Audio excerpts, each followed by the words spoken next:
Okay, good evening all. Welcome to Learners Academy.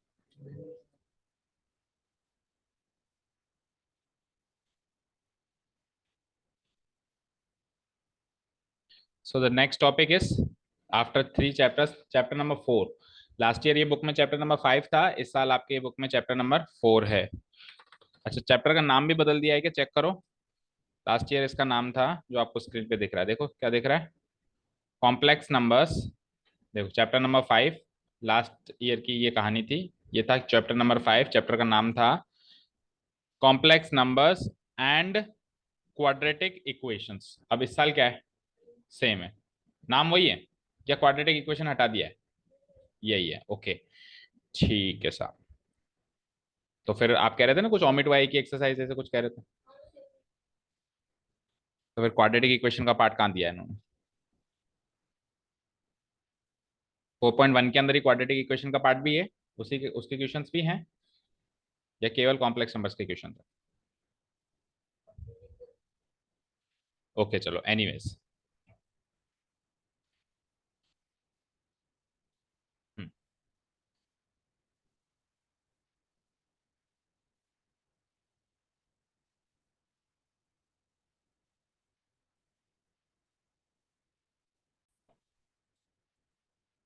तो सबसे पहले अपन चैप्टर को कैजुअल वे में इंट्रोड्यूस करते हैं कि what chapter is all about, कहना क्या चाहता है ना? क्या चीज इंट्रोड्यूस कर रहा है, कोई पुरानी चीज लेकर आया है या कोई नई चीज लेकर आया है? ठीक है। हर साल हमारे कोर्स में कुछ ना कुछ चीजें ऐसे होती हैं जो नई इंट्रोड्यूस होती हैं। लाइक क्लास 10th में ट्रिग्नोमेट्री पहली बार इंट्रोड्यूस हुई थी। क्लास 11th में तो बहुत सारी चीजें पहली बार इंट्रोड्यूस होगी, है ना, जो उसमें से एक चीज है ये। लाइक अभी तक अपन जो सेट्स पढ़ा वो नया था, रिलेशंस फंक्शंस नया था। लाइक ट्रिग्नोमेट्री पुरानी साल की कैरी फॉरवर्ड की, अब ये कॉम्प्लेक्स नंबर नया है। तो हर दूसरा चैप्टर अब की बार क्या है, इस साल नया है। और फिर क्लास 12th में कैरी फॉरवर्ड चीजें ज्यादा होंगी, नई चीजें कम आएंगी। इस साल नई चीजें ज्यादा आएंगी, कैरी फॉरवर्ड कम होंगी। फिर इस साल जो नई चीजें आएंगी उन्हीं का अगला वर्जन हम क्लास 12th में सीखेंगे। तो कुल मिला के ये जो कॉम्प्लेक्स नंबर्स हैं, ये वैसे तो नई चीज है हमारे लिए, बट इसका थोड़ा सा छोटा सा अंश मैंने आपको क्लास 10th तक भी बताया है, इनडायरेक्टली ऐसे कह के बताया कि अगले साल देखेंगे। ठीक है, तो थोड़ा याद दिलाता हूं मैं आपको। और जो अभी मैंने आपको कुछ नोट्स लिखने के लिए कहे, है ना, वो उस उन नोट्स को भी रीड करेंगे और समझेंगे। ठीक है, चलो कैजुअल वे में बात करते हैं। हमने क्लास 10th में एक क्वाड्रेटिक इक्वेशन सीखी थी।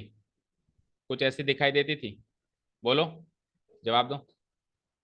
कुछ ऐसी दिखाई देती थी। इसका सॉल्यूशन हम निकालते थे, एक्स की वैल्यू निकालते थे जिसको अपन रूट्स भी कहते हैं। तो कैसे निकालते थे बोलो? माइनस बी, बोलो, प्लस और माइनस, हाँ, ऐसे निकालते थे। ये इसके रूट्स होते थे, 2a, है ना। अच्छा जी। उसके बाद फिर अपन ने एक एक्स्ट्रा चीज ये भी सीखी कि ये जो रूट के अंदर वाली क्वांटिटी है इसको डी बोले तो डिस्क्रिमिनेंट बोला जाता है। डी बोले तो discriminant.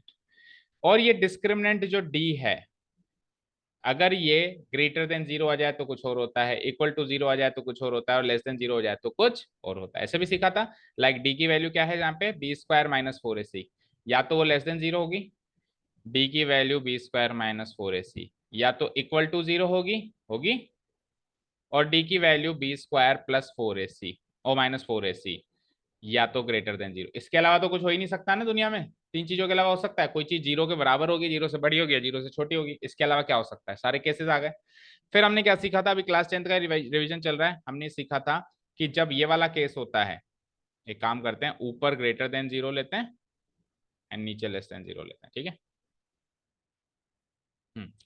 Greater than zero less than zero, हाँ। फिर हमने ये सीखा था कि शुरू के तीन जो दो केसेस हैं वो तो फीजेबल है हमारे लिए। वो ऐसे केसेस है जिसमें एक्स की रियल नंबर में रूट निकल सकता है। ठीक है, इसमें हमने क्या सीखा था, ये किस टाइप का नेचर होता है, टू डिस्टिंक्ट रियल रूट्स। याद है? बोलो। सेकेंड वाला केस क्या था, बोलो Priyanshu? Two equal real roots. याद है? और लास्ट वाला केस मैंने कहा था ये हमारे लिए फिजिबल ही नहीं है इस साल। इसका आंसर क्या होता है? No real root. यानी कि अगर क्वेश्चन सॉल्व करते करते, क्वाड्रेटिक इक्वेशन सॉल्व करते करते करते करते डिस्क्रिमिनेंट लेस देन जीरो आ जाए, लेस देन जीरो का मतलब नेगेटिव आ जाए, लेस देन जीरो का मतलब भाई कोई चीज अगर लेस देन जीरो है, जीरो से छोटी है तो नेगेटिव है, कोई चीज अगर जीरो से बड़ी है तो पॉजिटिव है, और जीरो के बराबर है तो जीरो ही है। तो मैं कह रहा हूँ लेस देन जीरो आ जाए दैट मीन्स नेगेटिव आ जाए। तो अगर डिस्क्रिमिनेंट यानी कि बी स्क्वायर माइनस फोर ए सी लेस देन जीरो आ जाए, तो मैंने आपको लिखवाया था लास्ट ईयर कि क्वेश्चन को वहीं स्टॉप कर दो और लिख दो the quadratic equation has no real root. फिर किसी ने पूछा था सर बोता आगे होता क्या है इसके बाद, तो मैंने कहा था अगले साल सीखेंगे क्या होता है। तो वो आ गया है अब वो साल जो अब अपने को सीखना है कि इसके बाद आखिर होता क्या है, समझे। यानी कि लास्ट ईयर जो अपन ने यहाँ पे छोड़ा था इस पोजीशन पे, मैंने कहा था इसके बाद कुछ नहीं हो सकता, अब होगा, अब होगा। अब इस क्वाड्रेटिक इक्वेशन के बी स्क्वायर माइनस फोर ए सी लेस देन जीरो आ जाए तो भी रूट निकाल के बताएंगे। कैसे सर? लास्ट ईयर तक तो हमने ये सीखा था कि रूट के अंदर नेगेटिव नंबर जैसी कोई चीज ही नहीं होती। देखो स्क्रीन पे देखो फिर से, अगर बी स्क्वायर माइनस फोर ए सी ग्रेटर देन जीरो है तो यही तो है बी स्क्वायर माइनस फोर ए सी, ये ग्रेटर देन जीरो है तो रूट के अंदर पॉजिटिव नंबर है। अगर इक्वल टू जीरो है तो रूट के अंदर इक्वल टू जीरो वाला नंबर है, और अगर बी स्क्वायर माइनस फोर ए सी लेस देन जीरो है दैट मीन्स रूट के अंदर एक नेगेटिव नंबर है, यही मतलब हुआ। तो मैंने क्या कहा था, रूट के अंदर पॉजिटिव नंबर है चलेगा, रूट के अंदर जीरो हो चलेगा, लेकिन रूट के अंदर नेगेटिव नंबर हो तो नहीं चलेगा। Like root of minus five, ऐसा कोई नंबर एग्जिस्ट नहीं करता दुनिया में, ये रियल नंबर नहीं है। क्यों नहीं है सर? क्योंकि ऐसा कोई नंबर ही नहीं है जिसका स्क्वायर करके माइनस फाइव ला सके। अगर ऐसा कोई नंबर ही नहीं है जिसका स्क्वायर करके माइनस फाइव ला सके तो माइनस फाइव का स्क्वायर रूट भी एग्जिस्ट नहीं करेगा ना। स्क्वायर रूट का मतलब क्या होता है? लेट्स से मैंने कहा नाइन का स्क्वायर रूट बताओ, क्या होगा नाइन का स्क्वायर रूट? प्लस और माइनस थ्री। वो नाइन का स्क्वायर रूट प्लस और माइनस थ्री इसलिए है क्योंकि थ्री का स्क्वायर या माइनस थ्री का स्क्वायर नाइन होता है। थ्री का स्क्वायर करूं या माइनस थ्री का स्क्वायर करूं तो अंदर वाला नंबर नाइन मिलता है, इसीलिए तो ये इसका स्क्वायर रूट है। बट ऐसा कोई नंबर है ही नहीं जिसका स्क्वायर रूट करके माइनस फाइव मिल सके, तो यानी कि फिर माइनस फाइव रूट के अंदर आएगा तो ऐसी कोई वैल्यू है ही नहीं मेरे पास। समझे क्या? यहां तक क्लियर है क्या? क्लियर है? ठीक है। तो रूट के अंदर जो नेगेटिव नंबर हम छोड़ के आए थे कि ऐसी कोई चीज ही नहीं होती है, अब उसको पकड़ेंगे। भाई वो रियल चीज तो नहीं है लेकिन वो इमेजिनरी चीज जरूर है। ठीक है, दुनिया में दो तरीके की चीजें होती हैं, एक होती है रियल, एक होती है इमेजिनरी। तो मैथमेटिक्स में भी दो तरह के नंबर्स होते हैं, ये भी हमने 9th 10th में थोड़ा बहुत झलकियां देखी थी, मतलब बुक में नहीं थी लेकिन मैंने आपको बताई थी कि दो तरीके के नंबर्स होते हैं, एक होते हैं रियल नंबर्स, एक होते हैं इमेजिनरी नंबर्स। रियल नंबर्स जो रियल में एग्जिस्ट करें, इमेजिनरी नंबर्स हमारी केवल इमेजिनेशन में एग्जिस्ट करें। Like root of minus five real में एग्जिस्ट नहीं करता है बट हमारे इमेजिनेशन में कहीं ना कहीं एग्जिस्ट कर रहा है। भाई रूट ऑफ माइनस फाइव सोच तो रहे हो ना, अरे यार रूट ऑफ माइनस फाइव क्या होता है, ये इमेजिनेशन है ना हमारी, पर ऐसा असली में नंबर तो है ही नहीं क्योंकि असली में ऐसा कोई नंबर नहीं है जिसका स्क्वायर माइनस फाइव होता हो। तो इसका मतलब रूट ऑफ माइनस फाइव जैसा भी कोई नंबर मौजूद नहीं है, पर ये इमेजिनेशन में मौजूद है। दैट मीन्स इसको मैं क्या कहूंगा, इमेजिनरी नंबर कहूंगा। क्या कहूंगा इसको मैं? बोलो। इमेजिनरी नंबर कहूंगा। क्या कहूंगा? यानी कि अब तक हम जो पढ़ रहे थे वो रियल नंबर्स थे, अब हमारी जिंदगी में इमेजिनरी नंबर्स भी आ गए। और इमेजिनरी नंबर्स क्या होते हैं? रूट के अंदर नेगेटिव। दैट्स इट, आधी स्टोरी तो यही खत्म हो गई। अब तक जो हम पढ़ रहे थे वो सारे थे रियल नंबर्स, अब हमारी जिंदगी में कुछ नए नंबर्स का इंट्रोडक्शन हुआ है। कौन से नंबर्स हैं वो? Imaginary numbers. और इमेजिनरी नंबर्स कौन से होते हैं बोलो प्रियांशु? इमेजिनरी नंबर्स कौन से होते हैं? कैसे होते हैं वो? कैसे दिखाई देते हैं? कैसे दिखाई देते हैं बोलो सौम्या, कैसे दिखाई देते हैं? रूट के अंदर नेगेटिव नंबर। कहाँ खोए हुए हो? कहाँ खोए हो बताओ, क्या सोच रहे हो, कुछ सोच रहे हो? मैं आंखें पढ़ लेता हूँ। हाँ, रूट के अंदर नेगेटिव नंबर रियल नंबर नहीं है, इमेजिनरी नंबर है। तो अब इन नंबर्स को अपने को सीखना पड़ेगा, like root of minus five, like root of minus seven, like root of minus nine, like root of minus three, anything root of any negative number हमको सीखना पड़ेगा इस साल। सर पर टॉपिक तो कॉम्प्लेक्स नंबर है, आप तो करो इमेजिनरी नंबर है, तो कॉम्प्लेक्स नंबर क्या है? कोई भी चीज कॉम्प्लेक्स हो जाती है तो मतलब क्या होता है? देखो दो तरीके की चीज होती है, एक होती है सिंपल चीज, एक होती है कॉम्प्लेक्स चीज। सिंपल जो सिंपल जाए, कॉम्प्लेक्स जो उलझी हुई हो, कॉम्प्लिकेटेड हो, ठीक है। या फिर दो चीजों का मिक्सचर हो, दो तीन चीजों का क्या हो, कॉम्प्लिकेशन हो, उसमें बहुत सारे मिक्सचर हो, उसको अपन क्या कहते हैं? कॉम्प्लेक्स। तो कॉम्प्लेक्स नंबर क्या होगा? क्या होगा? जिसमें कुछ रियल पार्ट है, कुछ इमेजिनरी पार्ट है। इमेजिनरी पार्ट यानी ये जैसा दिख रहा है, ये दिख रहा है, root of minus five imaginary number है।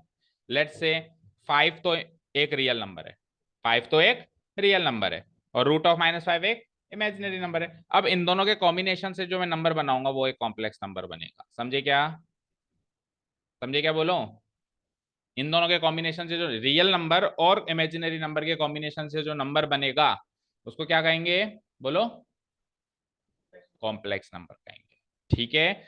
अब केवल अगर उसमें रियल पार्ट है, देखो मेरी बात सुनो, रियल और इमेजिनरी के कॉम्बिनेशन से जो नंबर बनेगा वो क्या बन, रियल और imaginary, real number imaginary number के कॉम्बिनेशन से जो नंबर बनेगा उसको कहेंगे कॉम्प्लेक्स नंबर। अब इसका मतलब लेकिन ये नहीं है कि कॉम्प्लेक्स नंबर में हर हाल में रियल और इमेजिनरी पार्ट होना जरूरी है ही सही। ऐसा भी तो हो सकता है ना कि रियल पार्ट लिया ही नहीं मैंने, केवल इमेजिनरी पार्ट ले लिया, और इमेजिनरी पार्ट लिया ही नहीं मैंने, केवल रियल पार्ट ले लिया। यानी दुनिया का हर एक नंबर कॉम्प्लेक्स नंबर की फॉर्म में रिप्रेजेंट किया जा सकता है, चाहे से उसमें टोटल रियल पार्ट हो, चाहे से उसमें टोटल इमेजिनरी पार्ट हो, चाहे से दोनों का मिक्सचर हो। तो अब से हम ऐसे याद रखेंगे कि दुनिया का हर नंबर रियल नहीं होता, कॉम्प्लेक्स होता है। क्या होगा उसमें? ज्यादा से ज्यादा रियल पार्ट होगा, और नहीं होगा तो फिर इमेजिनरी पार्ट होगा। इमेजिनरी नहीं होगा, टोटल रियल होगा तो भी कॉम्प्लेक्स है, और कॉम्प्लेक्स इमेजिनरी होगा और रियल नहीं होगा तो भी कॉम्प्लेक्स है, और दोनों होंगे तो भी वो कैसा नंबर है? वो कॉम्प्लेक्स नंबर है। क्लियर है कि यहां तक? अब देखो जो हमने नोट्स में लिखी हैं चीजें उनको एक बार रिवाइज करते हैं। लिख ली ना ये सारी चीजें आपने? आपको टाइम दिया था ना, जो मैंने आपको बोला ना वही लिखवाया, कुछ अलग नहीं लिखवाया। देखो, इन अर्लियर क्लासेस, पुरानी क्लासेस में हमने स्टडी किया था कि इस क्वाड्रेटिक इक्वेशन की जो रूट्स होती हैं वो ये होती हैं। स्टडी किया था ना? झूठ तो नहीं बोल रहा ना मैं? किया था, मैंने करवाया था। ओके। फिर इसके बाद हमने क्या सीखा? हाँ साहब, रूट्स तो ये होती है। फिर हमने ये भी सीखा, फर्दर वी स्टडीड दैट इसके अंदर जो रूट के अंदर वाला जो पार्ट है, रूट के अंदर वाला पार्ट कहाँ है? b² - 4ac, ये वाला पार्ट है, इसको कहते हैं डिस्क्रिमिनेंट। ये भी सिखाया था आपको नेचर ऑफ रूट्स में। और फिर हमने ये सिखाया था कि इस डिस्क्रिमिनेंट के बेसिस पर, बेस्ड ऑन दिस डिस्क्रिमिनेंट, हमने ये सीखा कि जो रूट्स होते हैं क्वाड्रेटिक इक्वेशन के, उनके 3 तरह के नेचर होते हैं। बोलो, सीखा था नहीं सीखा था? पहला नेचर होता है जब डिस्क्रिमिनेंट की वैल्यू ग्रेटर देन 0 हो जाए, और उस नेचर को कहते हैं टू डिस्टिंक्ट रियल रूट्स। दूसरा नेचर होता है जब इक्वल टू 0 हो जाए, उस नेचर को कहते हैं टू इक्वल रियल रूट्स। और तीसरा नेचर जब लेस देन 0 हो जाए, उस नेचर को हम कहते हैं नो रियल रूट। अब ये दोनों तो हमने सॉल्व किए थे, धड़ाधड़ धड़ाधड़ बहुत सारे क्वेश्चन किए थे, लेकिन इसका कोई क्वेश्चन हमने किया नहीं। और बाय द वे इसका क्वेश्चन कुछ आ गया सामने तो मैंने उसको वहीं पे स्टॉप करवा दिया आपको, और कहा भाई कंक्लूड कर दो कि इसका रूट है ही नहीं, यही कहा था मैंने। तो जो मैंने कहा था ना 10th में, वही लिखवा रहा हूं, चेक करो, वही लिखवा रहा हूं वापस। Further, if the roots were of case 3 that is no real root, अगर केस 3 के रूट्स आ जाए, मेरे केस 3 नेचर के रूट्स आ जाए, जिसका जिसका नेचर क्या है? नो रियल रूट, तो हमने क्या किया? We concluded the solution of the given quadratic equation to be non solvable. हमने क्या कंक्लूजन निकाला? कि सॉल्व कर ही नहीं सकते, आउट ऑफ द कोर्स, ऐसे कंक्लूड कर लिया था। लेकिन लेकिन बट इन दिस क्लास मतलब 11th class, we will analyze the solutions of the quadratic equation even if they are of the nature case 3। अगर वो केस 3 नेचर के भी हैं तो भी अपन सॉल्यूशंस निकालेंगे। या सिंपल सी बात कहूं, क्वाड्रेटिक इक्वेशंस में 2 तरह के नेचर्स हमने निकाले थे लास्ट ईयर, तीसरे तरह के नेचर को हमने छोड़ दिया था, उस तीसरे तरह के नेचर को निकालना है इस साल, यही। हाँ, इस टाइप के क्वेश्चंस नहीं है, कोई बात नहीं, हम दे देंगे, कोई बात नहीं, हम दे देंगे। ठीक है। चैप्टर का पर्पस क्या है? मुझे एक चीज बताओ, चैप्टर का पर्पस क्या है? चैप्टर का पर्पस है रूट के अंदर नेगेटिव नंबर को स्टडी करना। तो रूट के अंदर नेगेटिव नंबर आखिरी साल तक कहाँ आके फंसे थे? क्वाड्रेटिक इक्वेशन वाले चैप्टर में फंसे थे, और तो कहीं फंसे ही नहीं थे ना। और कितने सारे चैप्टर्स पढ़े, कभी रूट के अंदर नेगेटिव नंबर नहीं है, हाँ, लेकिन क्वाड्रेटिक इक्वेशन 4th चैप्टर जो था आपका लास्ट ईयर, वहां जाके हम फंस गए थे। तो हमने कहा था स्टॉप कर दो, अगले साल देखेंगे। अब उठा रहे हैं वापस उसको। ठीक है, नोट करो, अगर ये चीज नोट नहीं करी तो आपने कहां तक नोट किया? लास्ट 3rd केस तक। तो अब 3rd केस को हमने लास्ट ईयर तो डिस्क्वालीफाई कर दिया था। Further, if the roots were of case 3, तभी तो कह रहा हूँ क्वाड्रेटिक इक्वेशन वाला पार्ट है नहीं इस साल आपके, तो चैप्टर का नाम भी बदलना चाहिए था उनको, अगर ओमिट किया है तो।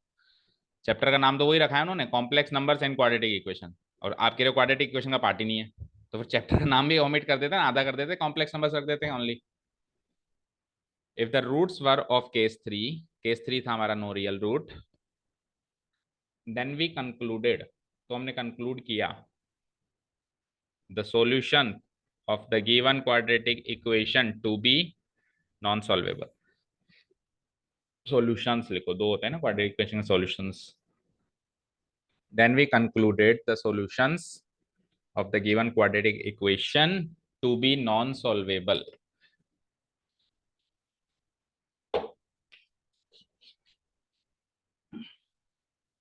to be non-solvable.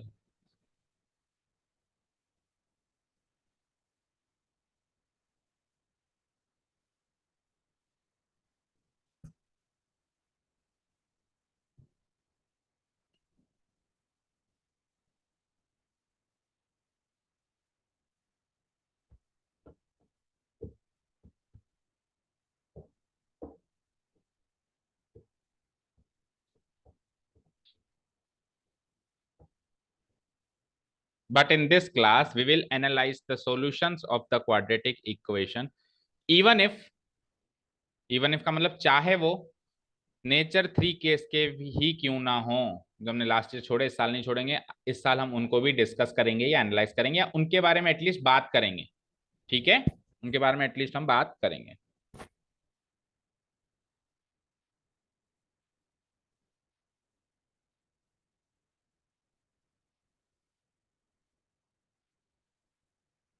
लिख लिया यहां तक? देखो बेटा, कभी भी कोई नई चीज आए ना तो जनरली हम ये पढ़ते हैं कि वो चीज क्या है।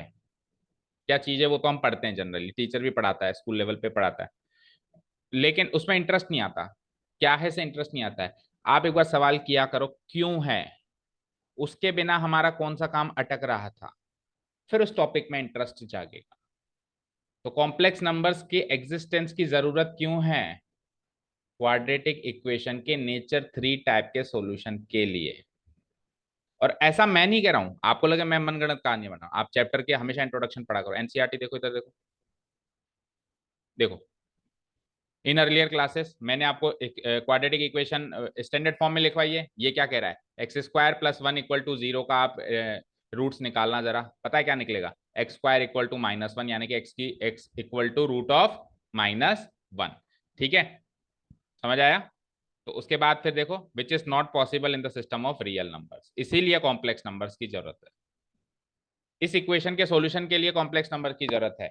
X square plus one equal to zero, एक क्वाड्रेटिक इक्वेशन है, इसका सॉल्यूशन निकालने जाएंगे तो अगर रियल नंबर्स की दुनिया में ही निकालें तो इसका कोई सॉल्यूशन ही नहीं है। है क्या? है क्या इसका कोई सॉल्यूशन, बताओ? नहीं है ना। लेकिन अगर कॉम्प्लेक्स नंबर्स भी हैं हमारी जिंदगी में तो फिर इसका भी सॉल्यूशन है। ठीक है, क्लियर है क्या? ठीक है, तो कहां तक लिखा हमने? यहां तक लिख लिया। देखो, अब डिस्क्रिमिनेंट लेस देन जीरो की बात कर रहा हूं, दो केस की बात नहीं करूंगा, अब तीसरे केस की बात करूंगा। तीसरा केस क्या है? जब discriminant B square minus four AC क्या हो, लेस देन जीरो हो। ठीक है, तो क्या होता है? तो फिर तो फिर x की वैल्यू क्या आती है? माइनस बी प्लस और माइनस, और ये डिस्क्रिमिनेंट यहां पे बैठा था, अंदर अंदर बैठा था नहीं ये डिस्क्रिमिनेंट, अब ये तो लेस देन जीरो है, तो यानी कि रूट के अंदर कौन बैठेगा? नेगेटिव नंबर बैठेगा। अब ये जो नेगेटिव नंबर अंदर बैठेगा, बैठ गया, इसके ऊपर रूट लग गया, लग गया, ये रूट के ऊपर नेगेटिव नंबर ही हमारा कॉम्प्लेक्स नंबर या इमेजिनरी नंबर होता है जो इस चैप्टर में पढ़ना है। this root of negative number can be defined as a complex number or an imaginary number। लिखो,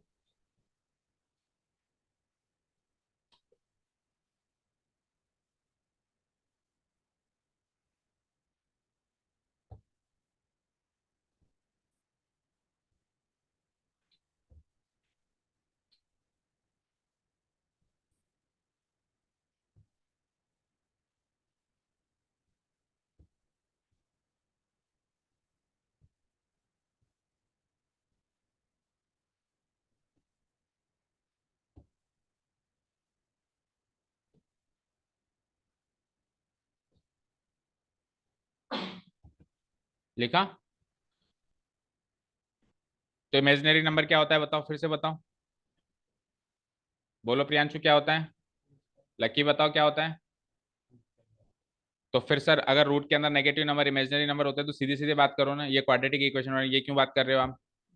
ये इसलिए बात कर रहे हैं क्योंकि क्वाड्रेटिक इक्वेशन के अलावा ऐसा और कोई टॉपिक ही नहीं है हमारे टेंथ लेवल पे जिसमें सोल्व करते करते करते करते रूट के अंदर नेगेटिव नंबर आ जाए। बोलो, और किसी चैप्टर में आया था रूट के अंदर नेगेटिव नंबर? ट्रिग्नोमेट्री में आया कभी, या मेंसुरेशन में आया, या सरफेस एरिया में आया? आया कभी? लीनियर इक्वेशन में भी नहीं आया, कभी नहीं आया।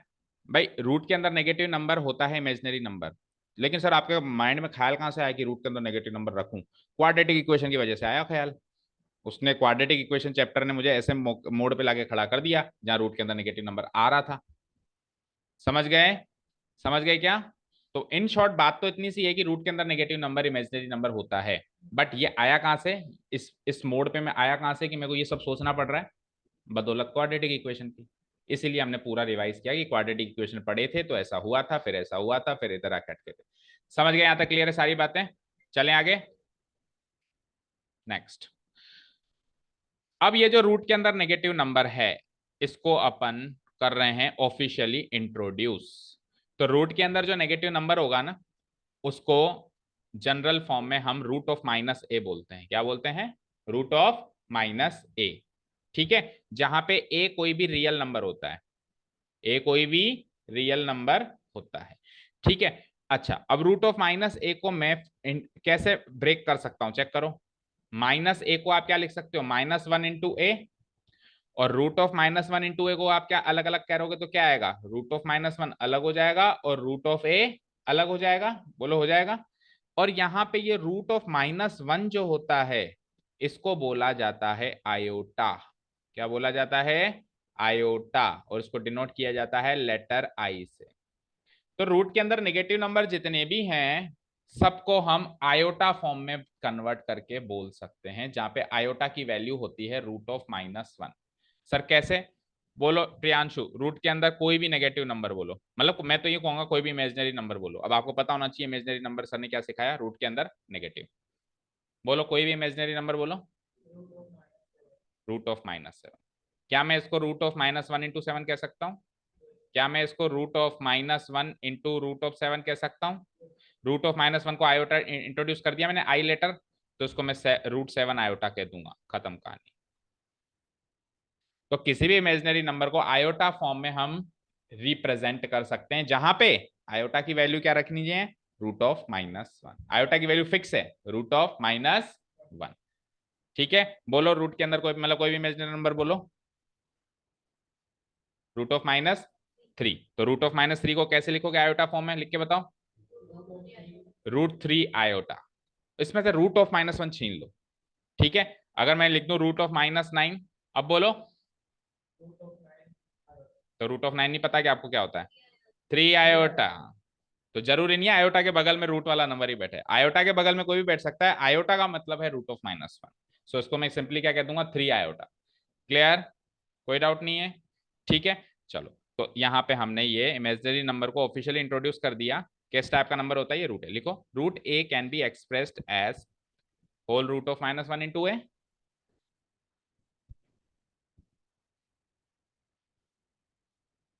और फर्दर इसको आगे बढ़ाया तो root of minus one into root of A. And obviously A यहाँ पे कोई भी रियल नंबर है ना। माइनस को अगर मैं हटा दूं तो माइनस के आगे जो ए रखा हुआ है वो तो रियल नंबर है ना। जैसे भी आपने कहा रूट ऑफ माइनस सेवन, तो माइनस को एक बार भूल जाऊं तो सेवन तो रियल नंबर है ना। जैसे आपने कहा रूट ऑफ माइनस नाइन, तो माइनस को हटा दूं तो नाइन तो रियल नंबर है ना। बोलो है कि नहीं है? तो ए एक रियल नंबर होगा।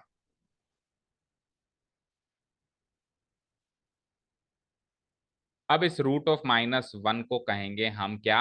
आयोटा। क्या कहेंगे? Iota. And it is denoted by letter I. It is denoted by letter I. अब ये ग्रीक लेटर है बेटा, आयोटा, मतलब ये वाला लेटर। ये लेटर क्या है? Greek letter. जैसे alpha, beta, gamma, lambda, theta, वैसे आयोटा। ठीक है? ठीक है ना, ग्रीक लेटर सारे आ से एंड होते हैं। Alpha, beta, gamma, lambda, theta, iota. Done? Clear है? अच्छा, इनको लिखते हैं अपन इंग्लिश लैंग्वेज में कन्वर्ट करते हैं तो अपन आई लिख देते हैं, लेकिन जब आप इसको देखोगे बुक्स के अंदर या कहीं पर भी देखोगे तो ये पूरी आई की शक्ल का नहीं होता। लाइक अल्फा जो होता है, अल्फा, अल्फा पूरी ए की शक्ल का नहीं होता है, उससे मिलता हुआ होता है। बीटा जो होता है पूरी बी की शक्ल का नहीं होता है, नहीं होता है ना। सिमिलरली आयोटा भी पूरी आई की शक्ल का नहीं होता है, लेकिन हम उसको जनरली आई की फॉर्म में लिख देंगे और वो अलाउड है। ठीक है, क्लियर है? क्लियर है क्या? चलो एग्जाम्पल्स, जैसे मैंने आपसे भी एग्जाम्पल्स पूछे, अगर इधर के कुछ एग्जाम्पल्स देखने चाहो तो ये लिखना चाहो तो ठीक है, नहीं तो आप अपने एग्जाम्पल्स भी लिख सकते हो। जैसे कि रूट ऑफ -5 है, क्या लिख सकते हो आप, root of -1 into root of 5।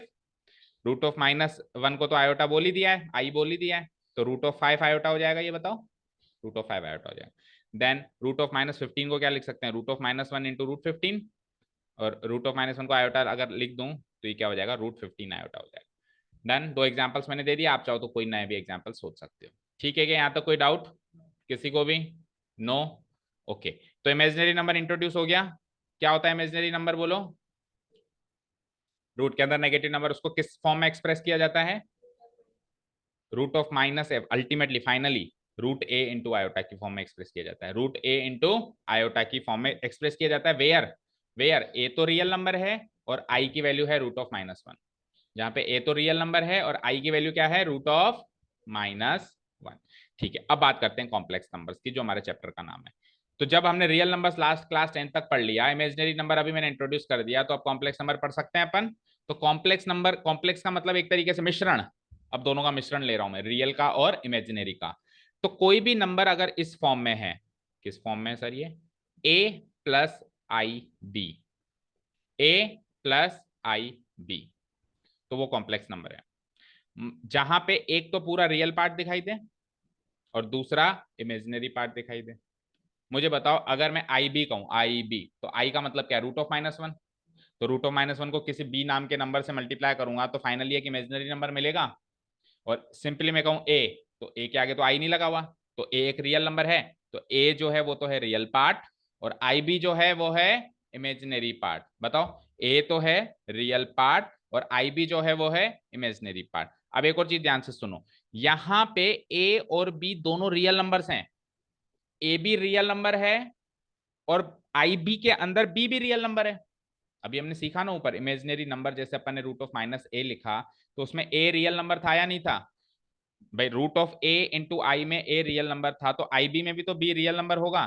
तो ए और बी दोनों रियल नंबर्स ही होंगे, लेकिन कल को कोई पार्ट्स की बात करें तो आई बी इमेजिनरी पार्ट है कॉम्प्लेक्स नंबर का, और ए जो है वो रियल पार्ट है कॉम्प्लेक्स नंबर का। तो दो अलग अलग सवाल ही हैं, कोई पूछे ए और बी कैसे होंगे, तो आप कहना है, आपको कहना है रियल नंबर्स होंगे। कैसे होंगे, रियल नंबर्स होंगे। कैसे होंगे, रियल नंबर्स होंगे। और कोई पूछे इस कॉम्प्लेक्स नंबर के अंदर इमेजिनरी पार्ट और रियल पार्ट कौन कौन सा है, तो ए वाला पार्ट तो है रियल पार्ट और आई बी वाला पार्ट है इमेजिनरी पार्ट। ओके, और उसको डिनोट कैसे करते हैं, देखो रियल पार्ट को हम डिनोट करते हैं REZ।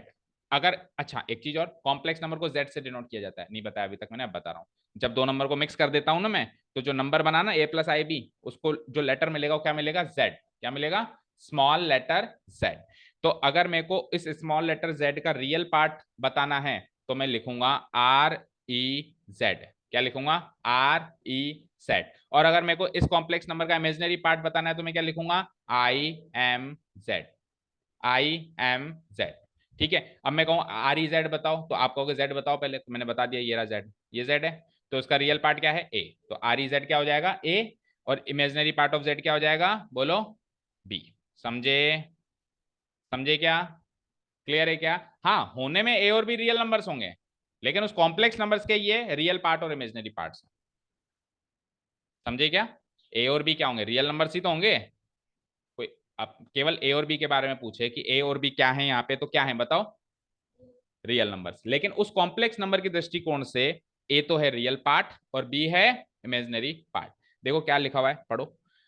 A number of the form A+IB is called a complex number. It is denoted by small letter Z, that is Z को लिख सकता हूं मैं A+IB। यहाँ पे ए और बी रियल नंबर्स होते हैं, होते हैं। यहाँ पे ए तो कहलाएगा इस कॉम्प्लेक्स नंबर का रियल पार्ट, और इसको डिनोट करवाएंगे हम REZ से। डन। और बी कहलाएगा इस कॉम्प्लेक्स नंबर का इमेजिनरी पार्ट, और इसको हम डिनोट कराएंगे किससे, IMZ से। लिखो इतना।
यहाँ तक कोई डाउट है क्या किसी को?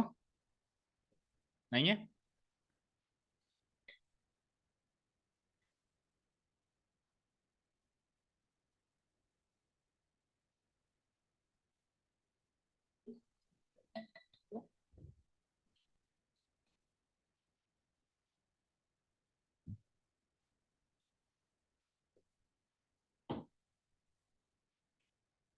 हाँ हाँ। हम्म। ठीक है, लिख दिया इसमें, इतना लिख दिया, नोट डाउन हो गया। ओके, हो गया नोट डाउन। लेट्स से मैं एक इमेजिनरी सॉरी कॉम्प्लेक्स नंबर लेता हूं, z इक्वल टू 3 + 7 आयोटा। तो यहां से REZ तो निकलेगा 3 और IMZ निकलेगा 7। आई नहीं लगेगा, आई तो इमेजिनरी होने का सबूत है, आई तो सब में है ना। मुझे एक चीज बताओ, रियल पार्ट और इमेजिनरी पार्ट हर कॉम्प्लेक्स नंबर का अलग अलग होगा। तो अगर मैं आई लगाऊंगा तो आई तो सब में सेम है, अलग अलग क्या हुआ? नहीं समझ आया? Z = 4, okay.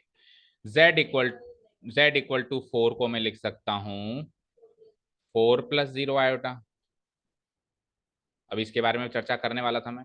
तो उसमें रियल पार्ट ऑफ Z हो जाएगा 4 और इमेजिनरी पार्ट ऑफ Z हो जाएगा 0। समझ समझ में आया? लकी यहाँ पे समझने पे ध्यान दो, ये कॉपी पेस्ट का काम घर पे भी कर सकते हो। और थोड़ी स्पीड बढ़ाओ अपनी, सबसे लास्ट में क्यों लिखते हो? और नहीं लिखा जा रहा कोई बात नहीं, घर पे आराम से वीडियो भेजता हूँ मैं, पॉज करके आराम से लिखो, मेरे को कोई पाबंदी नहीं कि यहीं लिखो। स्पीड धीरे कोई बात नहीं, पर यहाँ पे समझने पे ज्यादा फोकस करो। ठीक है। अब 4 + 0 आयोटा में रियल पार्ट तो है 4 और इमेजिनरी पार्ट है 0। समझ आया? तो किसी भी कॉम्प्लेक्स नंबर का रियल पार्ट और इमेजिनरी पार्ट बता सकते हो। और किसी भी कॉम्प्लेक्स नंबर क्या कहा कि किसी भी नंबर का भी बता सकते हो, क्योंकि दुनिया का हर एक नंबर आज की तारीख में अब हमारे लिए कॉम्प्लेक्स नंबर है। दुनिया का हर एक नंबर हमारे लिए क्या है? कॉम्प्लेक्स नंबर है। ठीक है, बोलो यहां तक लिखा? चले नेक्स्ट। ओके, अब बढ़ते हैं आगे हम। ये एग्जाम्पल की आप बात कर ही रहते, मैं वैसे भी देने वाला था। चलो देखो, इन एग्जाम्पल्स को भी देख लो, चाहे से लिखो मत, आपकी इच्छा है चाहो तो लिखो भी। अब देखो, अगर मैं 3 नंबर्स ले रहा हूं तो उसको कैसे नोट कराऊंगा? Z1, Z2, Z3। ठीक है। तो Z1 ले लिया मैंने 3 + 2 आयोटा, तो 3 तो हो गया इसका और 2 हो गया इसका। देख पा रहा है? दिख पा रहा है ना? 3 को कैसे लिखूंगा? इसको 3 को क्या लिखूंगा मैं? REZ1। और 2 को क्या लिखूंगा मैं? IMZ1। ठीक है। चलो सेकेंड एग्जाम्पल देखो, √7 + √6 आयोटा। तो जिसके आगे आई नहीं लगा हुआ वो तो है रियल पार्ट, और जिसके आगे आई लगा हुआ है वो है मेरा इमेजिनरी पार्ट। Very easy. अब आपने जो क्वेश्चन पूछा अभी देखो, आपने Z4 का क्वेश्चन पूछा, जो इसने पूछा, क्या नाम है, प्रियांशु। प्रियांशु जो आपने क्वेश्चन पूछा वो कुछ ऐसा था, बोलो। तो 7 को कैसे डिनोट करा सकते हैं अपन? Z + 7 + 0 iota. तो यहाँ पे 7 तो क्या है मेरा? Real part. और इमेजिनरी पार्ट कुछ था ही नहीं, कुछ था ही नहीं, तो मैंने 0 लगा दिया, तो 0 हो गया मेरा इमेजिनरी पार्ट। और ऐसे नंबर्स को, ऐसे कॉम्प्लेक्स नंबर्स को प्योर रियल कॉम्प्लेक्स नंबर कहा जाता है। क्या कहा जाता है? Pure real complex number. क्योंकि दुनिया का हर एक नंबर कॉम्प्लेक्स नंबर है, तो कॉम्प्लेक्स नंबर तो बोलूंगा ही, लेकिन ये प्योर रियल है, इसमें इमेजिनरी पार्ट है ही नहीं। इमेजिनरी पार्ट 0 है ना, तो इमेजिनरी पार्ट 0 है तो है ही नहीं। इसके विपरीत उल्टा भी तो हो सकता है कि रियल पार्ट हो ही ना और केवल इमेजिनरी पार्ट हो। एग्जाम्पल नंबर 3 को देखो, Z3 क्या है? √15। इसको आप ज्यादा से ज्यादा कैसे लिख सकते हो? 15 आयोटा। बोलो, क्योंकि √15 को आप क्या लिखोगे? -1 × 15। √(-1 × 15), तो √15 तो ये आ गया, और √(-1) आयोटा होता ही है। तो इसमें कोई भी रियल पार्ट नहीं आया ना, तो मैंने रियल पार्ट जोड़ दिया, 0 जोड़ दिया। तो 0 तो रियल पार्ट होगा, होगा। और ये √15 क्या हो जाएगा? मेरा इमेजिनरी पार्ट होगा। तो रियल पार्ट 0 आ गया ना, तो इस नंबर को क्या कहूंगा? Pure imaginary complex number. ये पेवर और क्या है? इमेजिनरी है। ठीक है ना, जैसे अपन देसी भाषा में कहते हैं पेवर देसी की, इसमें बिल्कुल मिलावट नहीं है। तो इसमें बिल्कुल रियल नंबर की मिलावट नहीं है, और एग्जाम्पल नंबर 4 में बिल्कुल इमेजिनरी नंबर की मिलावट नहीं है। वो तो पेवर इमेजिनरी है, ये पेवर रियल है, और कॉम्प्लेक्स नंबर तो दोनों है ही। समझ गए क्या? तो आप चाहे Z1 Z2 ना लिखो, लेकिन Z3 Z4 एक का एग्जाम्पल अपने नोट्स में नोट डाउन कर लो, क्योंकि आपको लिखना पड़ेगा ना कि प्योर इमेजिनरी कॉम्प्लेक्स नंबर क्या होते हैं और प्योर रियल कॉम्प्लेक्स नंबर क्या होता है। और चाहो तो Z1 Z2 भी लिख लो, और Z3 Z4 लिख लो आप, तो उससे समझ में आ जाएगा। ये दोनों एग्जाम्पल्स।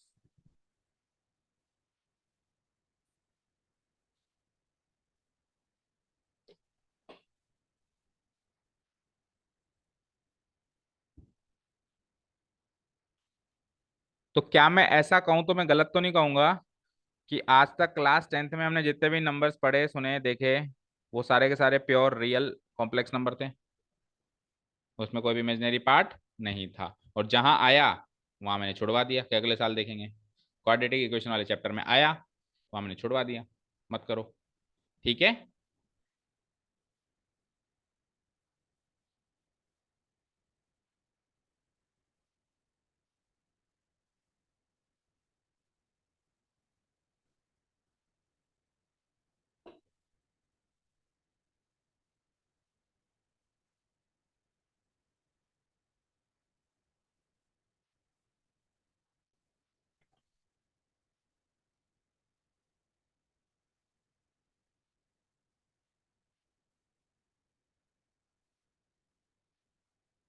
लिख लिया यहां तक?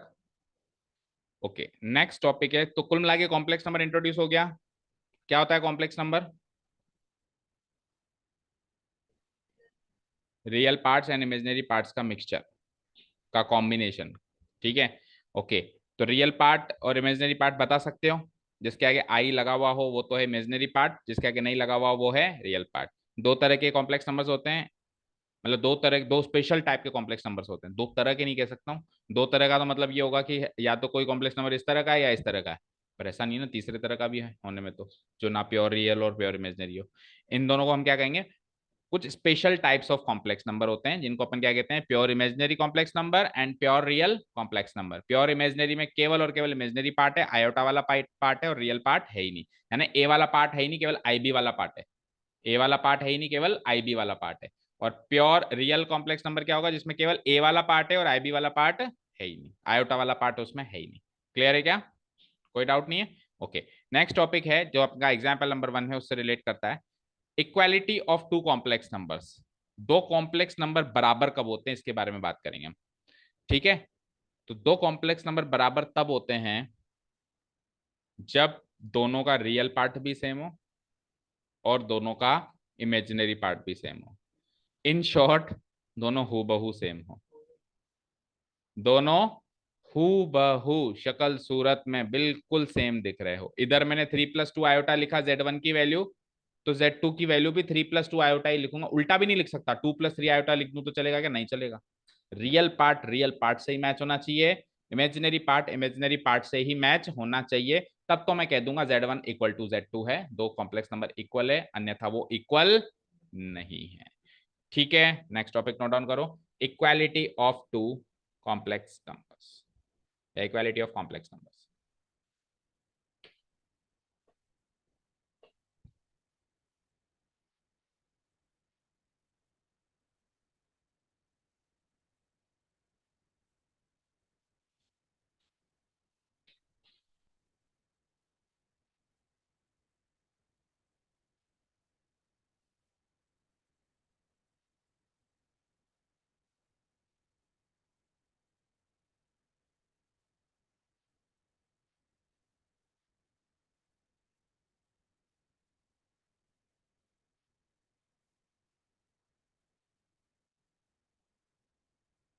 लिखा बेटा? अच्छा, नोट डाउन करना शुरू कर दिया? देखो, जो मैंने कहा वही है। दो कॉम्प्लेक्स नंबर जिनकी डेफिनेशन दे दी मैंने, Z1 तो लिख दिया A+IB, एक रियल पार्ट दे दिया, एक इमेजिनरी पार्ट दे दिया इसको मैंने। और Z2 दूसरा कॉम्प्लेक्स नंबर है। अब इसमें मैंने अलग दो नए लेटर्स दिए, C+ID, क्योंकि अगर मैं A+IB लिख दूं उसको भी, तो फिर सर आपने दूसरा कहाँ लिया? आपने तो पहला ही लिया ना वापस। बोलो, समझ आया? अगर मैं इधर भी A+IB ले रहा हूँ, इधर भी A+IB ले रहा हूँ, तो मैं एक्चुअली दो कॉम्प्लेक्स नंबर कहाँ ले रहा हूँ? फिर तो मैं एक को ही दोबारा लिख रहा हूँ ना, तो इसलिए मैंने इसको क्या लिख दिया? C+ID। अब ये इन दोनों को इक्वल कहा जाएगा। इफ की स्पेलिंग गलत है क्या चेक करना, बोलो। याद पता है आपको, बताया कि मैंने आपको, आई डबल एफ, इफ का मतलब क्या होता है, बोलो क्या होता है। पहले तो इंग्लिश ट्रांसलेशन करो। आई डबल एफ का इंग्लिश ट्रांसलेशन होता है if and only if. If and only if. अब इसका मैथमेटिकल ट्रांसलेशन करो। मैथमेटिकल ट्रांसलेशन होता है इस टाइप का sign, the two way implication. Two way implication. अब इस टू वे इम्प्लीकेशन का मतलब बताओ। इस टू वे इम्प्लीकेशन का मतलब है कि इधर से ये बात बोली जा सकती है और उधर से वापस रिवर्स उल्टी बात भी बोली जा सकती है।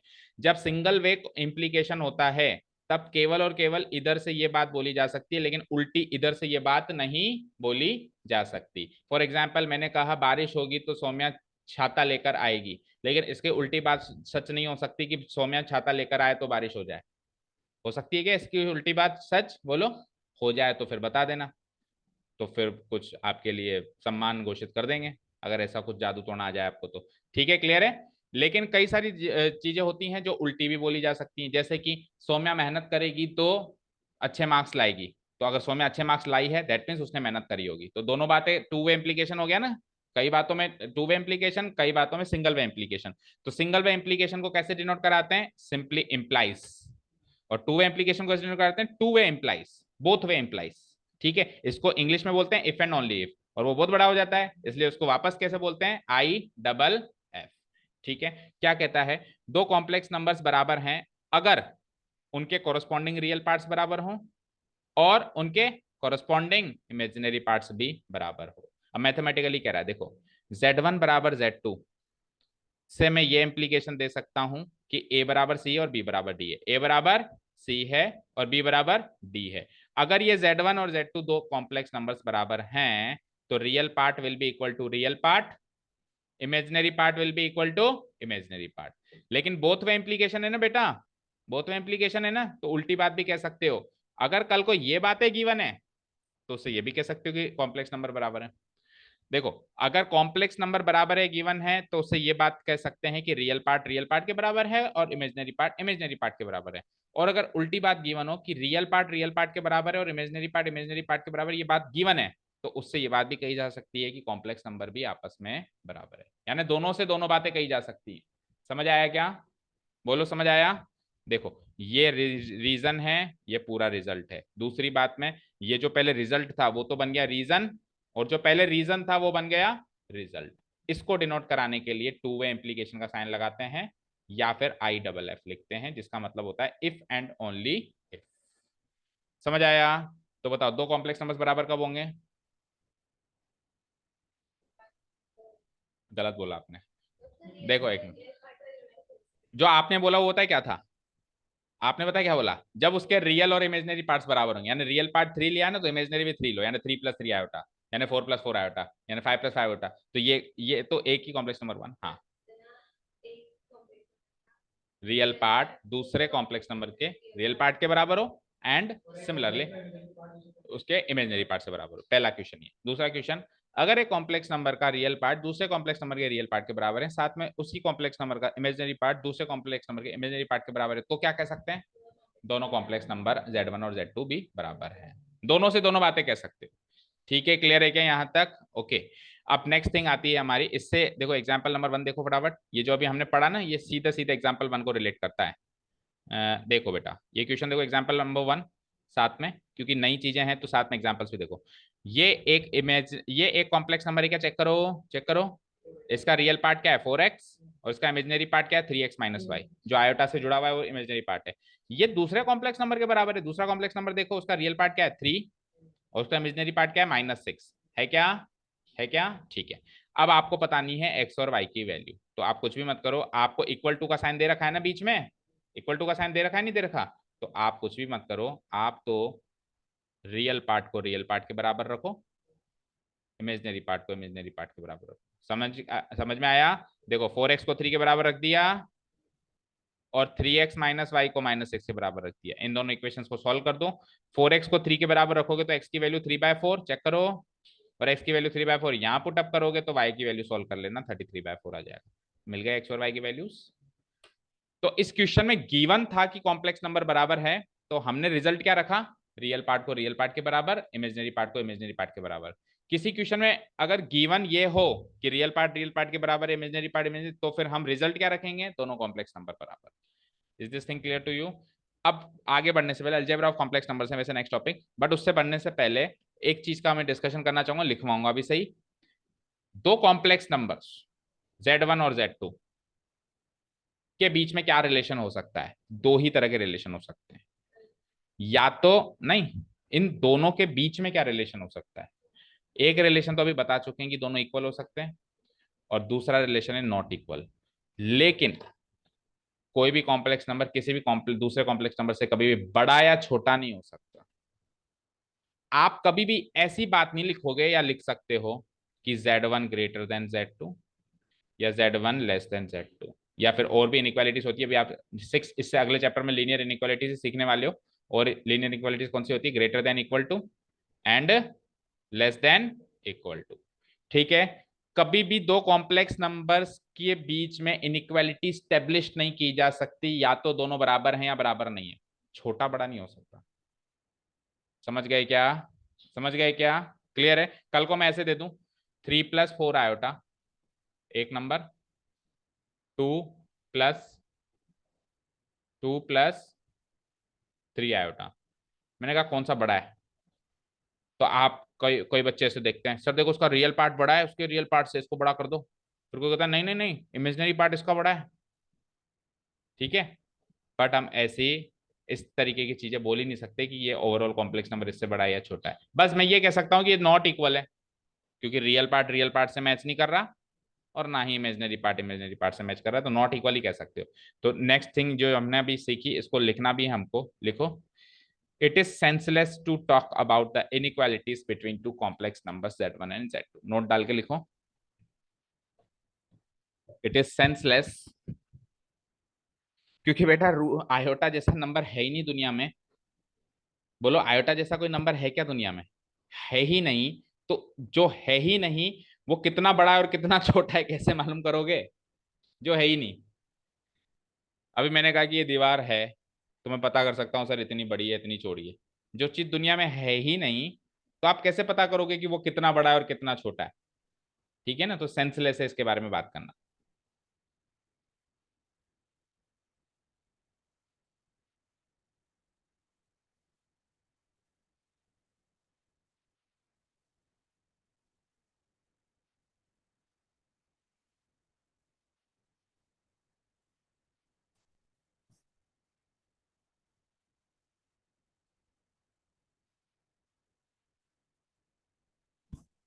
ठीक है, लिख लिया? इट इज सेंसलेस, सेंसलेस मतलब कोई भी मतलब नहीं होता ना, जिसका कोई सेंस नहीं है। To talk about the inequalities between two complex numbers Z1 and Z2, that means Z1 greater than Z2, ऐसी बात कोई नहीं कहेगा मेरे आगे।